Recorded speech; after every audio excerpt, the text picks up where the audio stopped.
My name is Christine Beck, and I am the Organizational Director of the Illinois Self-Advocacy Alliance.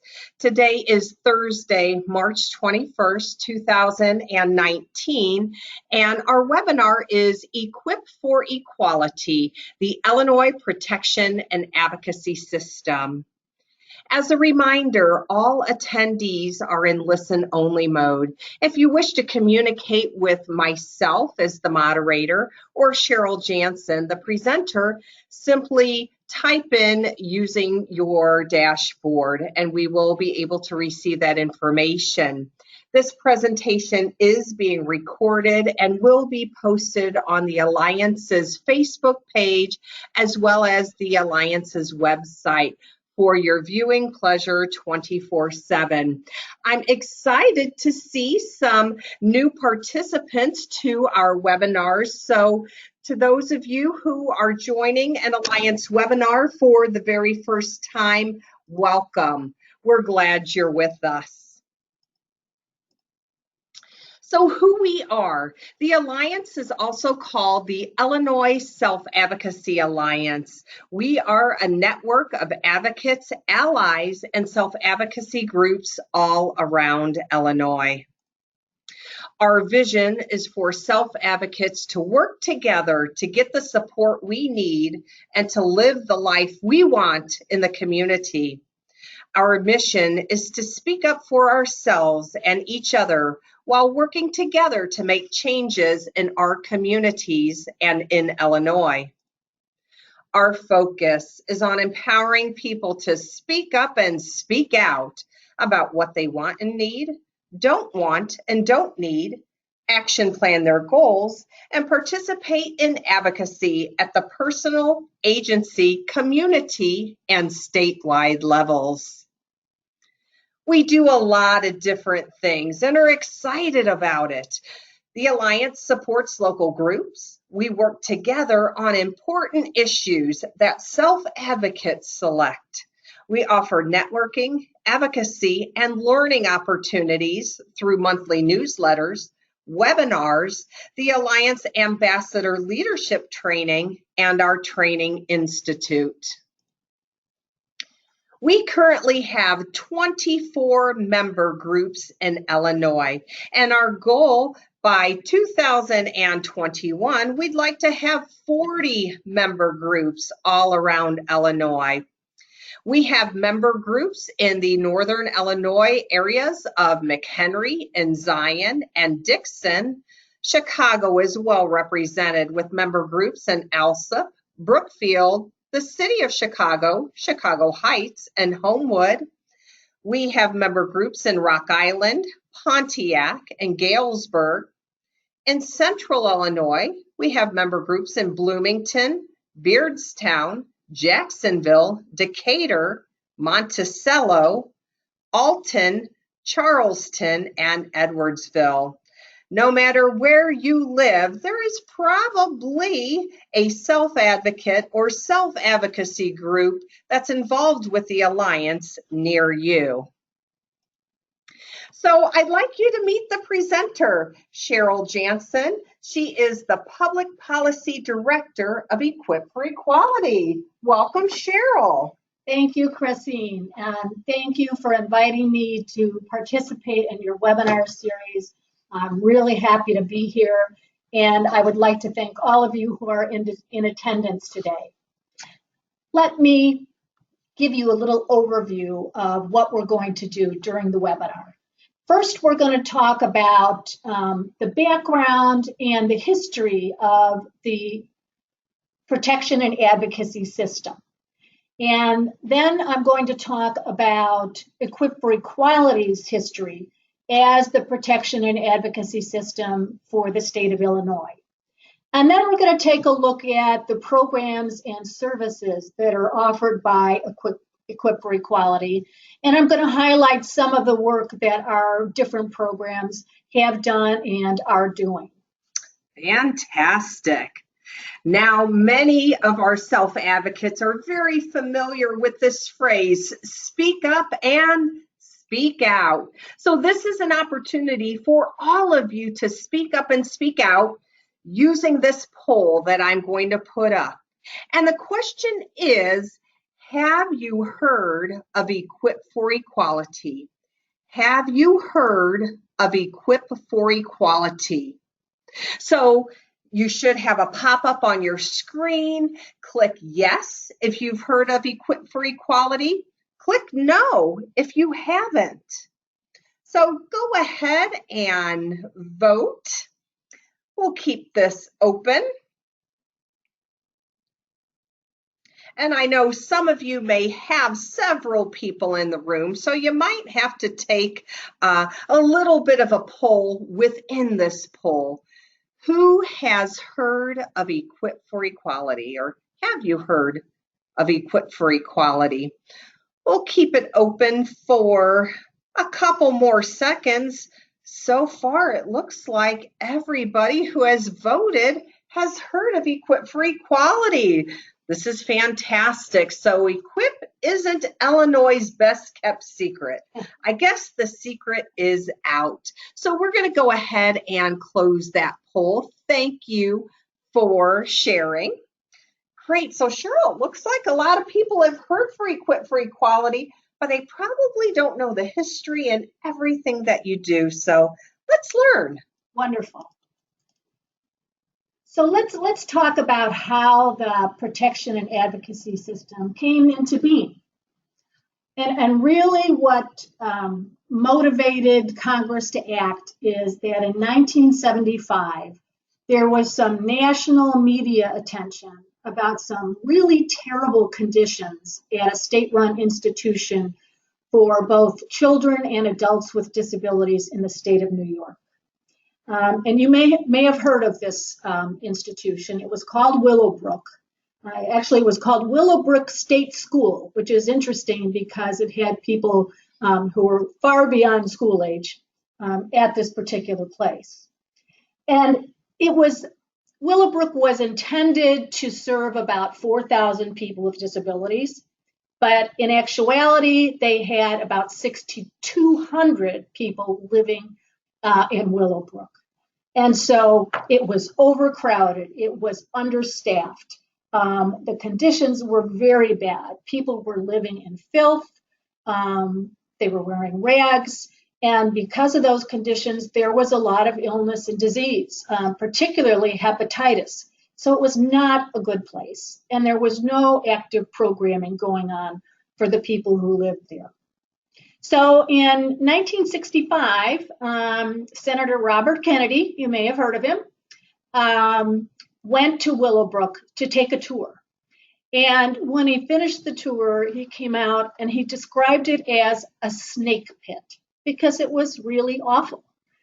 And there were other reporters who wrote stories and published stories about Willowbrook for a number of years without any action being taken. And then in 1972, there was a reporter named Geraldo Rivera, who you may have heard of or seen. And he actually kind of snuck into Willowbrook with a camera and started to record exactly what life was like for people who lived at Willowbrook. And that then gained a lot of, national news attention. And so people finally then, Willowbrook was on the radar and Congress said, we have to do something about this. And so they passed a law to create a system of state level independent protection and advocacy organizations. And we usually refer to that system as the P&A, a lot easier to say. And so the first P&A system was made to protect and advocate the rights of people with developmental disabilities. And it's called the PAD program. And then about 10 years later, Congress created a P&A system for people who had serious mental and emotional illnesses. And this was referred to as the PAMI program. So it's Protection and Advocacy for individuals with mental illness.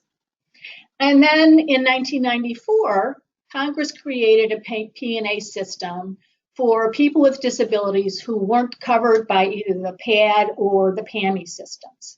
And that program is called Protection and Advocacy for Individual Rights, and is referred to as the PAIR program.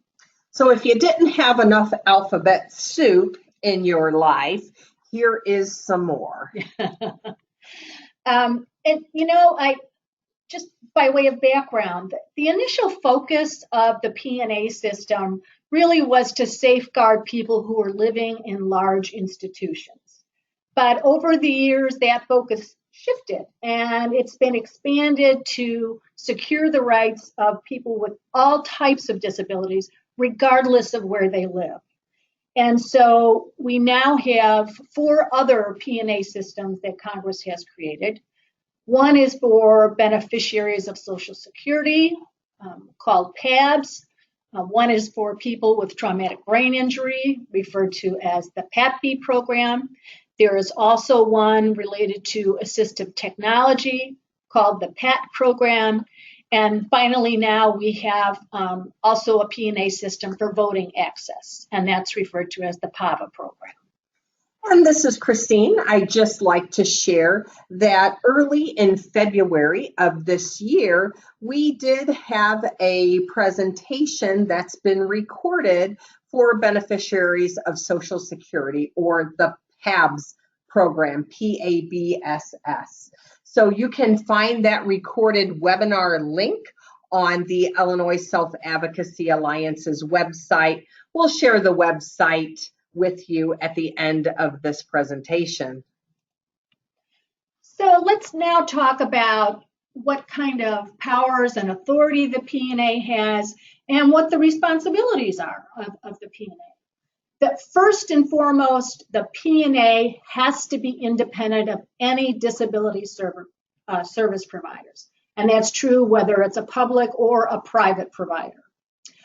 The P&As also have power to protect people's rights in a variety of ways. So one is to take legal action to try and address a problem.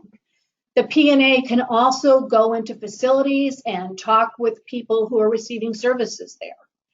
And the P&A can also make visits to facilities without giving anyone notice that they're coming. And that's important because if people don't know you're coming, you get a much better sense for how things are really functioning. The P&A can also then look at records of a person who's receiving services, if that person consents or if that person's guardians consents. But there is an exception. If the P&A has probable cause to think that a person was abused or neglected, then we don't need consent to take a look at the records. And we also then are able to look at abuse and neglect investigations that are done by the state or that are done by facility investigators. And just to be clear, there is a P&A system for every state in the United States. And so when Congress created the P&A system, it required the governor of each state to designate an agency to be the P&A. And of course, Equip for Equality is the organization that was designated for the state of Illinois.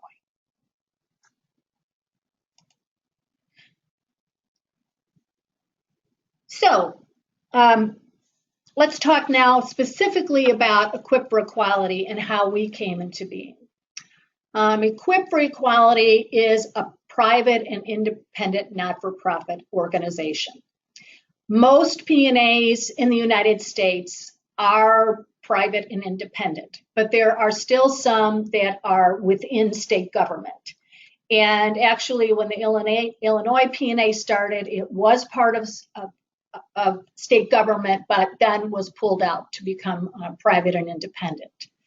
So Equip for Equality was chosen by then Governor Thompson, and that was in 1985, as the Protection and Advocacy System for people with disabilities in Illinois.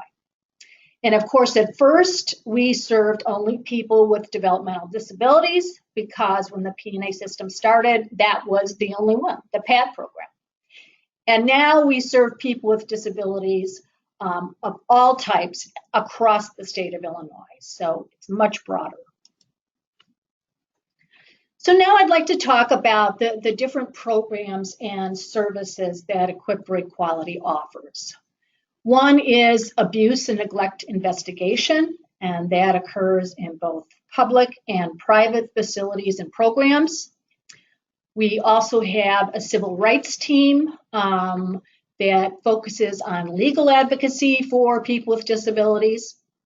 We have a special education clinic, and we also have a public policy program. And that is where I'm housed, and that's my first love. So next, what are the top priorities for Equip for Equality? The main legal areas that Equip focuses on are, one, that people with disabilities are safe from abuse and neglect. Also, that they are integrated into their communities. We also focus on discrimination against people with disabilities, self-determination of people with disabilities, and then also special education.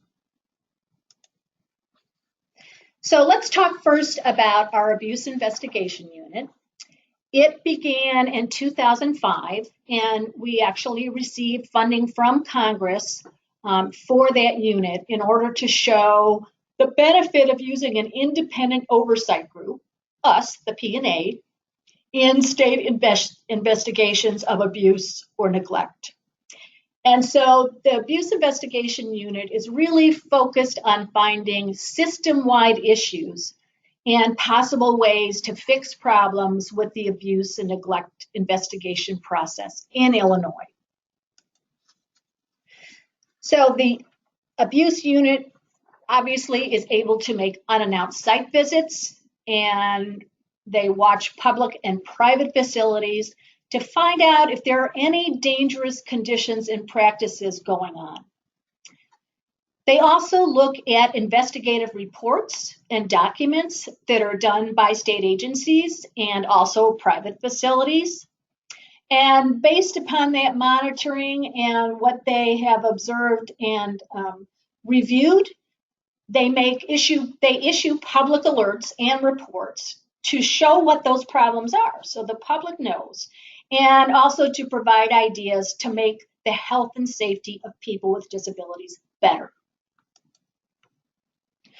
So one of the major areas of focus of the abuse investigation unit over the years has been the use of restraint on people with disabilities. And so restraint really means that the individual's freedom of movement is being limited or restricted. And so there can be a physical restraint, which means that someone is physically holding the person in place or holding them down. There can be a mechanical restraint, which means there's some kind of device that is keeping a person from moving. So for instance, they may be strapped to a hospital bed. There may be chains shackling them to, a bed or a particular place. But restraints can also be chemical. So medications can be used to restrain people in order to subdue them and pretty much render them unable to move or function. And so the abuse investigation unit looked at all of those and found that there are some really inherent dangers in the use of restraint on people with disabilities. And they've looked at it in a variety of settings, including state-operated facilities and private hospitals. And then most recently, they took a look at what is happening with regard to use of restraint on a national level. And so they did a study on the dangers and the deaths that have occurred because of the use of restraint. And they looked at the deaths of 61 different people, and they ranged in age from 9 to 95 years, and they were in different settings across the country. And what became very clear from that report is that there are some very significant risks and dangers that are associated with the use of restraint that can result in serious injury or even death of the person being restrained. And so this is something that our policymakers at both the state and the federal level need to know about. It's also very clear from that study that steps need to be taken to reduce and stop the use of restraint and to prevent deaths across all settings that serve people with disabilities. And I should mention that that study actually was the first national study of its kind. And if anybody is interested in looking at the report, it is on our website at www.equipforequality.org. All right, so next I'd like to talk about our civil rights team and the legal advocacy work that they do. So there are several areas of focus for our civil rights team. One of them is discrimination. And we're talking about cases where people with disabilities have been treated differently because of their disabilities, or haven't received reasonable accommodations or modifications in terms of employment, transportation, voting, state and local government programs, and also access to private businesses and housing. Another major area of focus for the civil rights team is community integration. And so we're talking about actions to enforce the rights of people with disabilities to live in more integrated settings with the supports they need to be successful. Another area of focus is self-determination, meaning actions to help people with disabilities reach their goals and to make choices without unnecessary limits, especially when it comes to guardianship.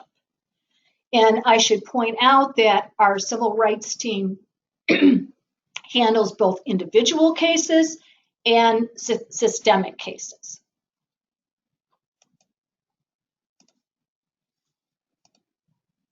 So most states made pretty steady progress in the 70s and 80s and 90s and the 2000s by closing large institutions and increasing community options for people with disabilities.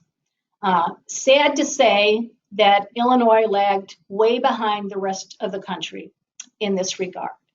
And so Illinois kept most of its state-operated institutions open and supported many private institutions for people with developmental disabilities. And these are known as intermediate care facilities for people with developmental disabilities, often referred to as ICFDDs. So because of this, because the state was not taking action, we filed 3 lawsuits to challenge the use of institutions in the state of Illinois. The first was the Ligas case, which you may have heard of, and it dealt with people who were living in ICFDDs. We also filed the Williams lawsuit, and that related to people with serious mental illness that were living in places that are called institutions for mental disease, or IMDs. Terrible name. And they really are nursing homes for people with mental illness. And then the third suit that we filed was Colbert, and it really relates to people with disabilities who are in nursing homes in Cook County. So I want to highlight, of course, the Ligas case today because it relates to people with developmental disabilities. And Ligas was filed under the Americans with Disabilities Act on behalf of 9 people with developmental disabilities who were living in large, privately owned intermediate care facilities for people with developmental disabilities, as we just talked about, the ICFDDs. And so the lawsuit was intended to accomplish a number of things, but primarily we wanted to accomplish the ability of people who lived in the ICFDDs, who wanted to live in the community, to receive an individualized, independent evaluation and the opportunity to live in the community with the services they need. And it's important to note that this applies to people who want to live in the community. LICAS does not require or force anyone who does not want to be transitioned to the community. So after a period of time, the LICAS suit was settled. The state and the people who brought the lawsuit reached an agreement which was put into writing and had to be approved by the court. And that agreement is called a consent decree. So what does that consent decree provide? Number one, over a period of 6 years, any of the approximately 6,000 people living in ICFDDs who want to live in the community must be moved to the most integrated community-based setting that meets their needs.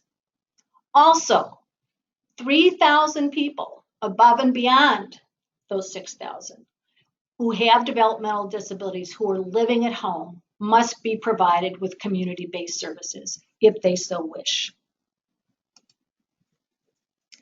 And although I don't have figures up to this point in time, I can say that as of December of 2018, 7,677 individuals with developmental disabilities are receiving services from the state under the LICAS consent decree. So that's out of that 9,000. Yes. Approximately 9,000. Yes. More than 7,000 are receiving? Yes. Awesome. So next, I'd like to talk about our special education clinic. And I know I don't have to tell any of you that students with disabilities in the state of Illinois still have problems getting a free, appropriate public education in the least restrictive setting, which is required by federal law. And so there was a study done earlier in the 2000s about unmet legal needs of people. And getting assistance with special education issues was reported as one of the largest unmet legal needs that people have. So to help students and parents meet this need, in 2007, Equip for Equality started the Special Education Clinic. So what does the Special Education Clinic do? Number one, it offers a statewide helpline to give advice, self-advocacy assistance, information, and referrals to parents and students with disabilities. The clinic also provides special education training seminars, again, for parents and students with disabilities. They have developed a slew of written materials with legal rights information, which is very helpful and useful. The clinic also goes with parents and students to negotiate with schools to make sure that their students are getting the appropriate special education services. And if the school and the family and student can't reach an agreement, then the clinic will provide legal representation to those families, either in due process hearings or also in federal court. So let's look at the main focuses of the Special Education Clinic. One is to ensure that students with disabilities are served in the least restrictive environment, and this is often referred to as LRE. Also, implementing individualized education plans, which most of us know as IEPs. They also focus on the types of accommodations and modifications at school that a student needs in order to be successful. We also focus on suspension and expulsion of students with disabilities. And I will say that students with disabilities are suspended and expelled from school at a much higher rate than students without disabilities.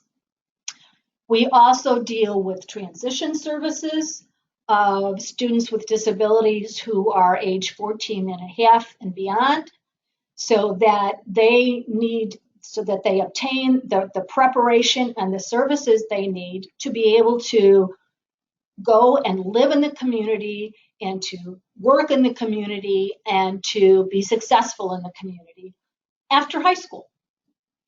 As I said, the use of restraint has been a main focus of the agency as a whole.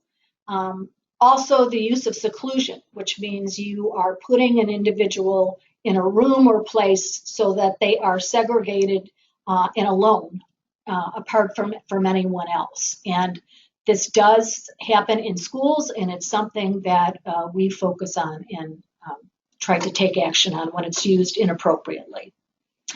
Our special ed clinic also focuses on assistive technology to make sure that students' needs are being met.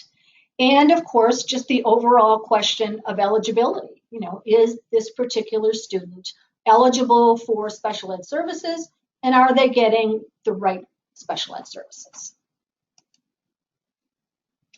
So now we're going to talk about my area, the public policy program. I am a little biased about public policy, and I hope you're all enthusiastic about it too. So the public policy program really is intended to advance the rights and the full inclusion of people with disabilities in community life. And we do this by participating in the state legislative process at the Illinois General Assembly and also other public policy processes.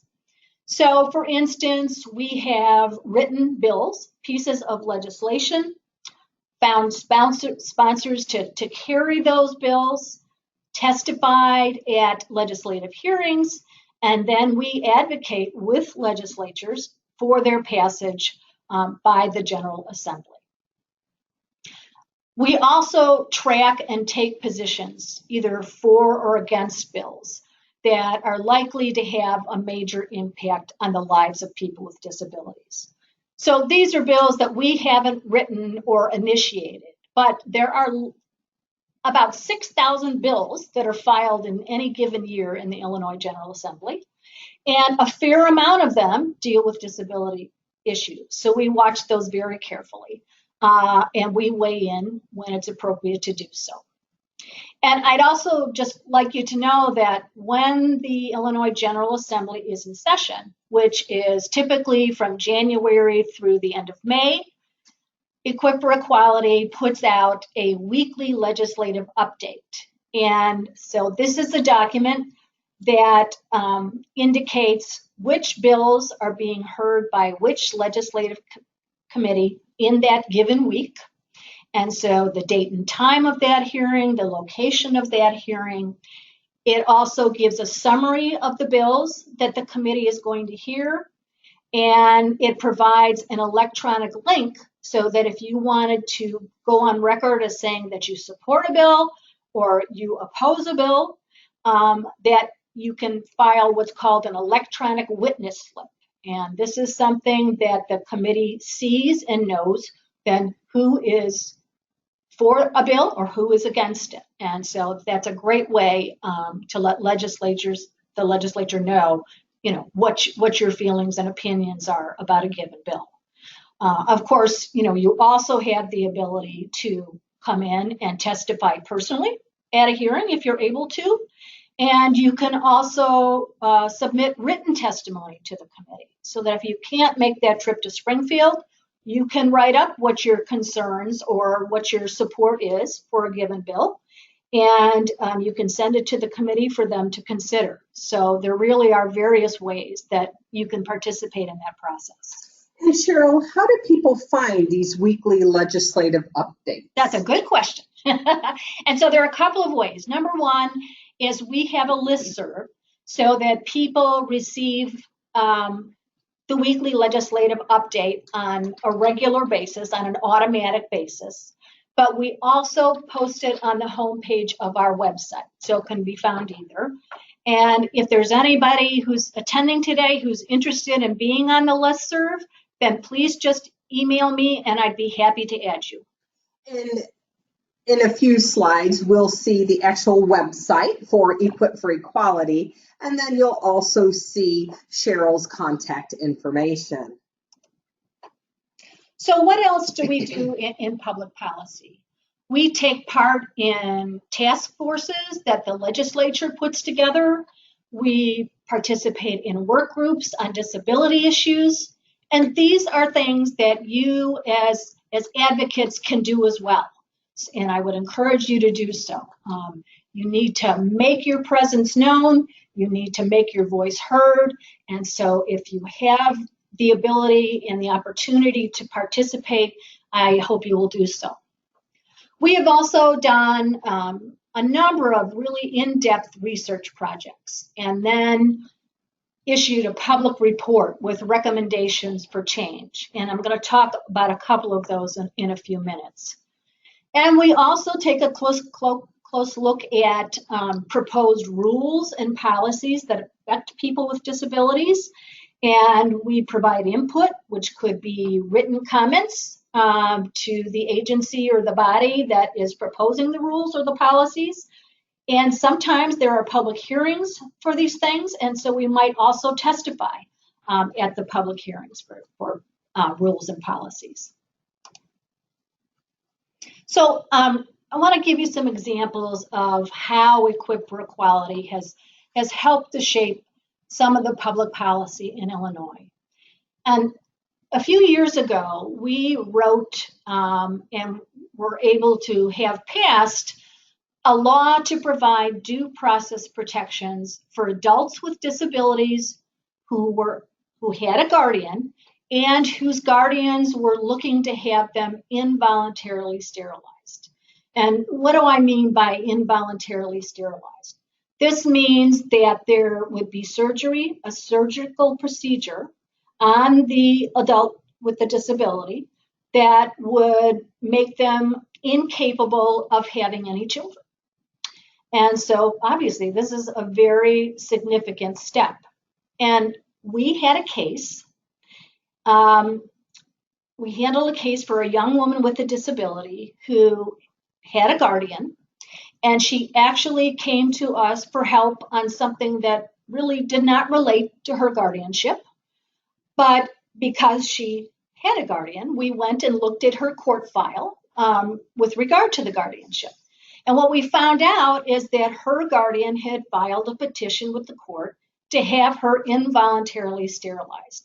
And she had no knowledge of this. And so because of that individual case, we discovered that we had a really serious gap in Illinois law with regard to these matters. And so we did actually a 50-state study of what kinds of involuntary sterilization laws other states had. And we found that Illinois was one of only 14 states in the whole country that had absolutely no statutes or laws that addressed this situation. And so that's what prompted us then to write this bill and to get it passed. I do want to say that before this law went into effect, it was actually possible for a guardian and a doctor to make a decision to involuntarily sterilize a person without any court involvement. And so now under this law, the court, this cannot happen without an order from the court. And there has to be a hearing, and the court has to look at very specific factors before it can allow this kind of a petition.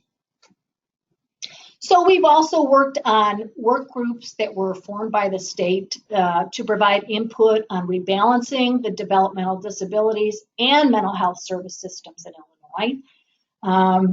You may recall that when Governor Quinn was in office, he actually had a rebalancing initiative which called for, among other things, the closure of a number of our state-operated facilities. not only for people with developmental disabilities, but also for people with mental illnesses.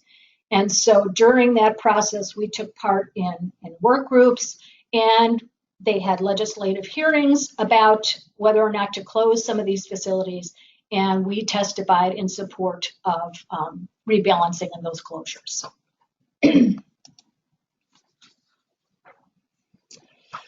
So, how else has Equip for Equality helped to shape public policy?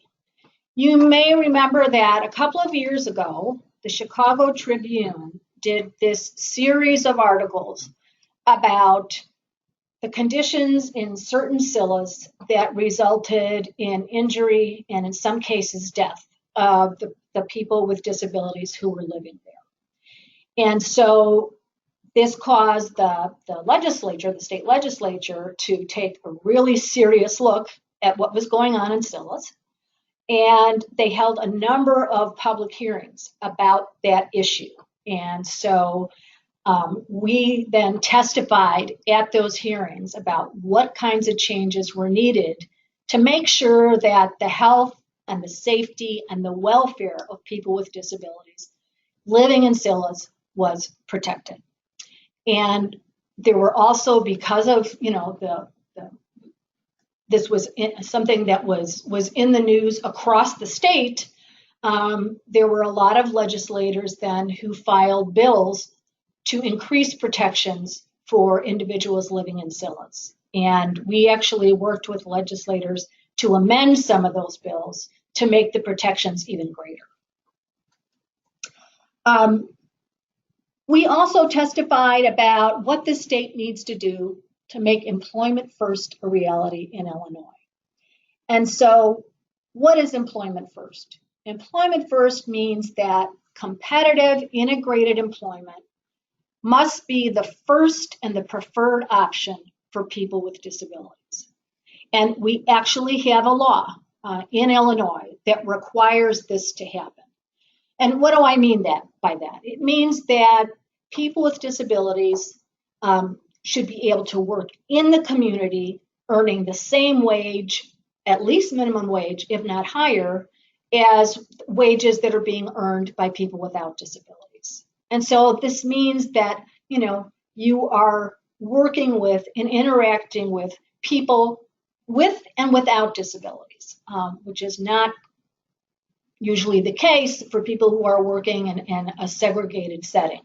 So to kind of further that along, Employment First in Illinois, we actually did a comprehensive study about what the states across the country were doing to put Employment First into action.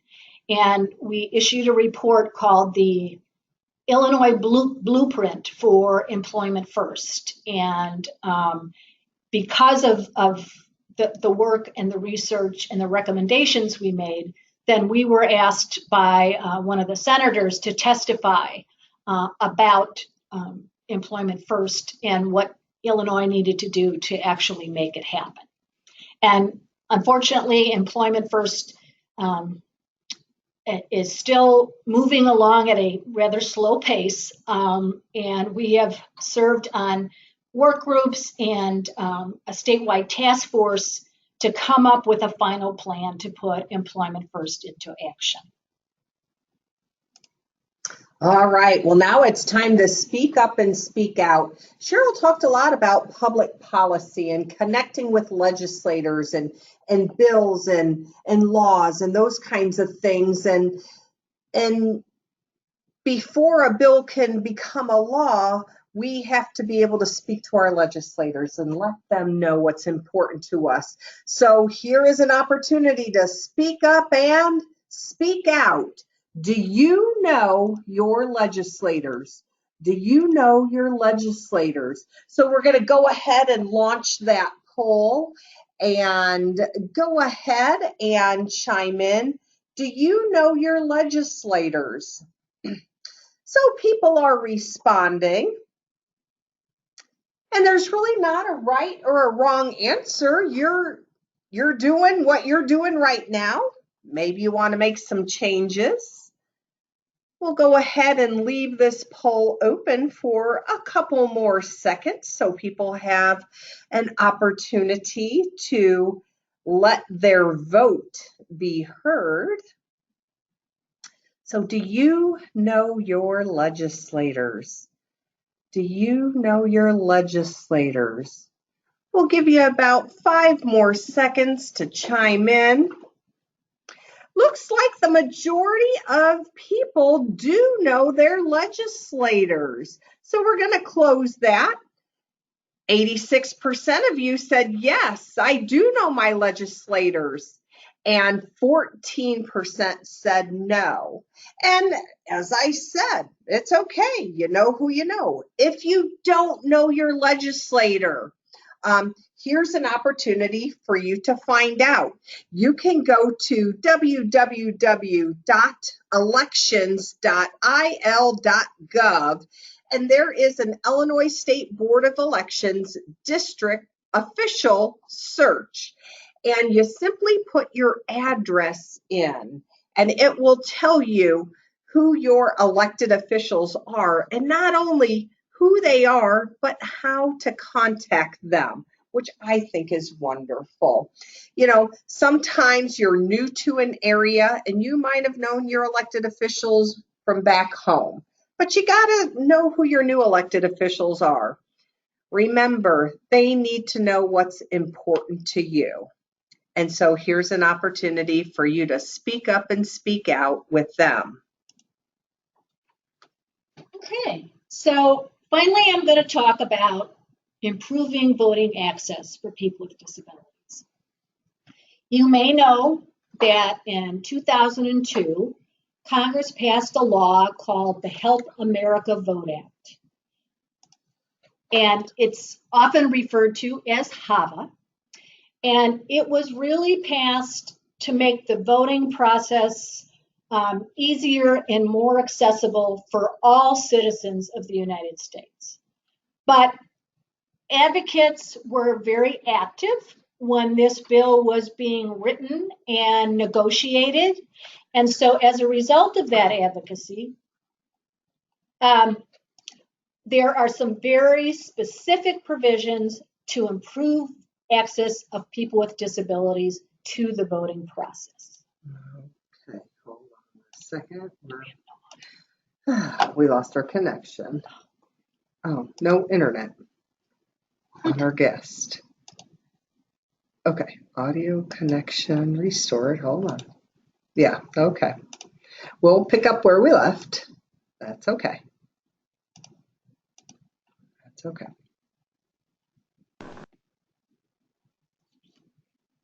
No, that's okay. We're getting back on. Okay. Okay.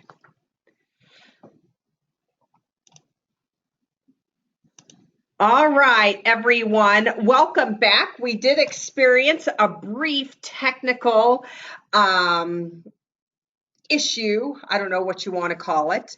I know we heard I can't hear you. My audio isn't working. It wasn't your audio. It was the internet connection.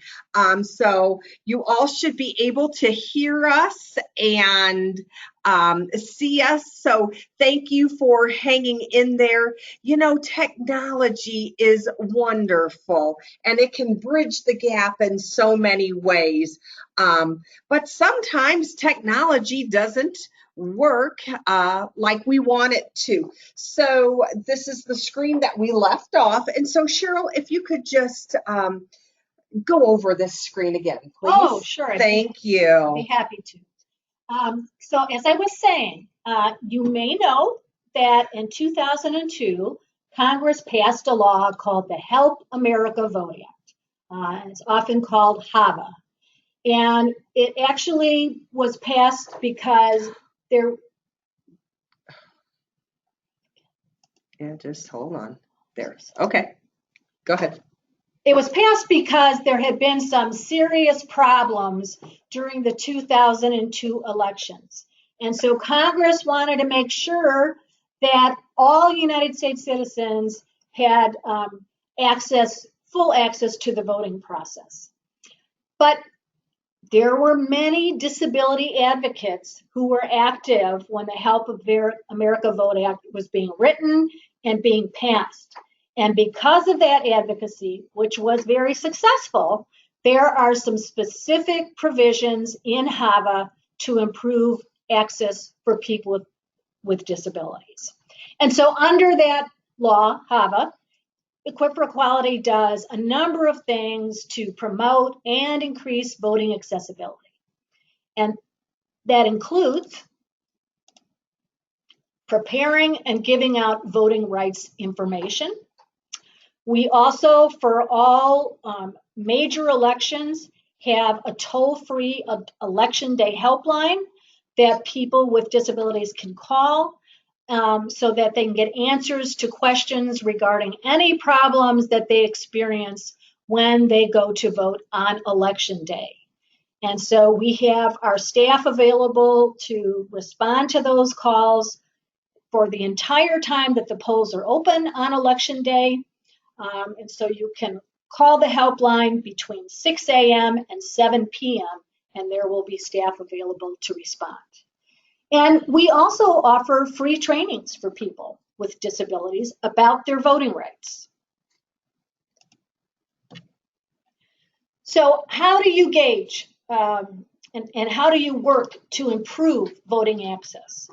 One of the things that we have done for many years is to go out on election day and actually survey the polling place to see if it's accessible for people with disabilities. So this includes physical access. Can a person with a disability approach the polling place, get into the polling place, and move through the polling place without any barriers? But we're also talking about the actual voting systems or equipment that you use to cast your ballot, because it needs to be accessible to people who are blind and have low vision. So we go out on election day and take those kinds of surveys. We have also trained the election judges who work at polling places on election day about voting rights, so they know what the rights of voters with disabilities are, and also just to make them generally aware of disability and how to interact with a voter with a disability. Equip has 4 offices in different locations across the state. And in all of our offices, we have deputy registrars who can register people with disabilities to vote. And so we do that if we go to a facility or an organization for outreach or for a training, or if we go to a conference, we are able to and available to register people to vote. And also then, of course, if people are coming to our offices, we can register people to vote at our offices. So, and finally, we've helped a number of voters with disabilities who've had problems when voting with filing a complaint with the State Board of Election. So if you have had issues with accessibility, one option you have is to file a complaint with the State Board of Elections. And they then have to investigate and may actually have a hearing to determine what the problem was and to come up with a solution if it's warranted. So that's also good for folks to know. Here's our last opportunity to speak up and speak out. Are you registered to vote? Are you registered to vote? We're going to go ahead and put that poll up. Are you registered to vote? So we're either looking for a yes or a no. So yes or no, are you registered to vote? So far, it looks like everyone who's responding is registered to vote. All right, we're going to keep it up just a few more seconds. Are you registered to vote? Right now, 100% of you, everyone who responded, said yes, they are registered to vote. So we're going to go ahead and close that. And if you're not registered to vote, well, Cheryl just let you know that Equip for Equality has 4 offices in Illinois, and you could go to their office and register to vote there. You could also look up voter registration information at www.elections.il.gov, voting information. So there's lots of different ways that you can get information on registering to vote. And that is a big way of having your voice heard. Absolutely. I echo that. And I would also like to say that, there are different ways that you can register to vote. You can also go to your election authority's office and register there. You can register to vote online if you have a computer or access to a computer. And you can also fill out a written application and mail it in to your election authority. So there are a lot of options for registering to vote, which is a good thing. Yeah, and one of our member groups changed to independence altogether, CIA. They are located in the Bloomington Normal area. They are able to register people to vote. So hey, you can get out there, you can vote. So Cheryl, what are we looking at here? So here we're looking at the home page of our website. And as you can see, there are various categories that you can look at to see what kinds of issues we handle, to learn about those issues, to learn about news or developments with regard to disability issues, to actually act with regard to some of those issues. And there are written reports, there are fact sheets, there is a wealth of information available on the website. And I meant to say earlier that the Employment First Blueprint that Equip for Equality did is also on the website if anybody would want to see it. So you have lots of opportunities for education and learning. Fantastic. So we have time, just maybe if you have a quick question or a comment or a consideration to add, go ahead and type that in using your control panel. While you're typing that in, here's also the information for Cheryl. If you want to connect with her directly, it's Cheryl R. Jansen. She's the Public Policy Director at Equip for Equality. Her email address is Cheryl J and the number 2 at equipforequality.org, and she can be reached at 217-303-8543. So again, if you have a quick question, a comment, or a contribution that you would like to share, go ahead and type it in using your control panel, and we can answer that. While you're considering that, I do want to share with you the contact information for the Illinois Self-Advocacy Alliance.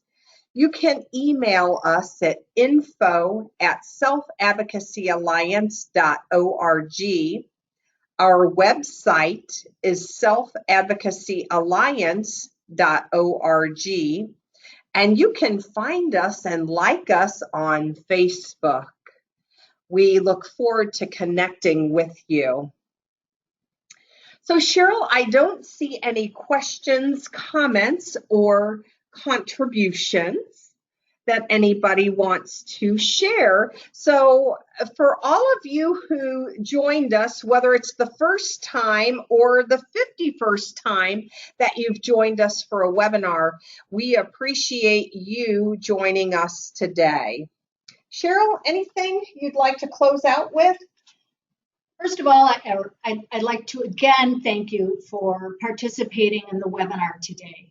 And I have to tell you that it makes my heart happy that so many of you know who your legislators are, that you are registered to vote. It is so, so important because that is one of the biggest ways that you can make your opinion known and your voices heard. Legislators pay close attention to their constituents and their concerns.